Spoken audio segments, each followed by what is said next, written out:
MLA stands for Modern Language Association, which is an organization which focuses on the role and impact of language.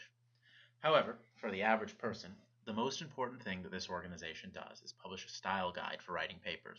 This is one of many style guides and is typically used in English, literature, and modern languages.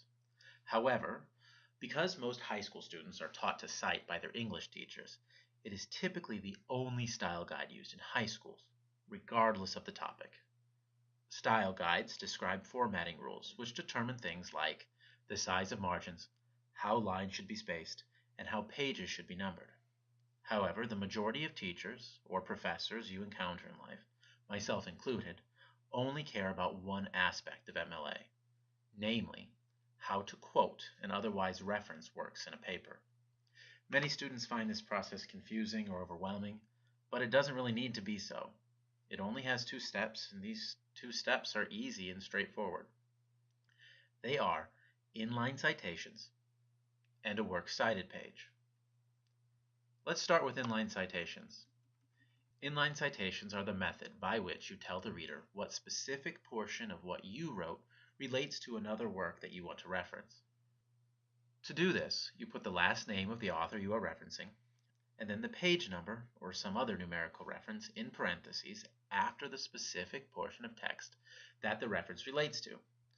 For example, if you've written the sentence, "So the best possible way to seek one's own happiness is to seek the happiness of the aggregate," and you found this information in John Stuart Mill on page 257, you would write after the last word in the sentence, but before the period, open parentheses, Mill, 257, close parentheses.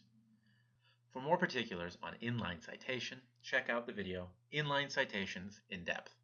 Once you have an inline citation in your paper, you also need to have a matching entry on your works cited page. A works cited page is just a list of the works you referenced or cited in the paper with all the necessary details, which you left out of the inline citations to keep it short. With a few exceptions, the following format is used for this information. You simply fill in the information that is available to you and let everything else fall out. So, for example, if you were referencing Herman Melville's Moby Dick and you had the following information, you would put Melville, comma, Herman, then a period, then the main title, Moby Dick, italicized, and then another period, then second Norton Critical, then a lowercase ed with a period, then capitalized ed, period, Herschel Parker and Harrison Hayford, period, then New York, colon, W.W. Norton and Company Incorporated, comma, 2002, period. Finally, you need to give the medium that the work was published on.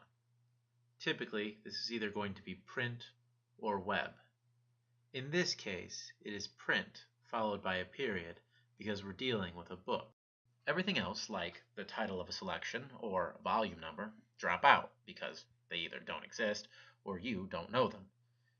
If you need help with more specifics, I'm putting up other videos which give different examples from different types of works and different scenarios.